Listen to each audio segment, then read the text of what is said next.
بسم اللہ الرحمن الرحیم اور السلام علیکم دوستو، صبح 9 جنوری حاجی سلطان راہی مرحوم کا یوم وفات ہے۔ ان سے عقیدت کی بنا پر آج ان کی قبر پر فاتحہ خوانی کی غرض سے حاضری تھی۔ یہ دیکھ کر خوشگوار حیرت ہوئی کہ ان کی قبر کو لگے تالے کھلے ہوئے ہیں۔ شاید سلطان راہی مرحوم کے بیٹوں نے ان کے یوم وفات اور فاتحہ خوانی کے لیے آنے والوں کی سہولت کے لیے یہ قدم اٹھایا، جو بلا شبہ قابل تعریف ہے۔ سلطان راہی کے مقبرے کا اندرونی احاطہ صاف ستھرا تھا۔ آج ہی کسی نے قبر پر گلاب کے پھول بھی برسائے تھے۔ مقبرے کی چھت ویسی ہی خوبصورت، مگر مقبرے کے اندر ایک بھی بلب نہ تھا۔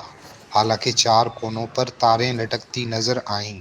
ظاہر ہے یہاں بھی بلب لگے ہوں گے، مگر نشئی حضرات کے اثرات سے محفوظ رکھنے کے لیے ہی قبر کو تالے لگائے گئے۔ کیا ہی اچھا ہوتا اگر حاجی صاحب کی برسی کے موقع پر ان کے صاحبزادے حیدر سلطان ان کی مقبرے پر روشنی کا انتظام کرتے اور قبر کے ارد گرد پتھر کی جو دیوار ٹوٹی ہوئی ہے اور جس کے ٹکڑے قبر کے کتبے کے پیچھے پڑے ہیں، ان کو اپنی جگہ فکس کر دیا جاتا۔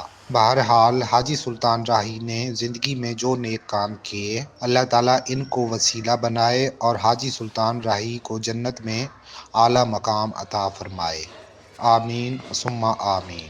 حاجی سلطان راہی لاہور میں GOR کے اندر چمبہ ہاؤس کے قریب حضرت شاہ شمس قادری رحمۃ اللہ علیہ کے مزار کے احاطے میں مدفون ہیں۔ اس احاطے میں شاہ شمس قادری رحمۃ اللہ علیہ کی نسل کے کچھ افراد کی قبریں بھی ہیں، اور ان کے رشتہ داروں کے علاوہ صرف حاجی سلطان راہی یہاں مدفون ہیں، جنہیں شاہ شمس قادری سے نہایت عقیدت تھی۔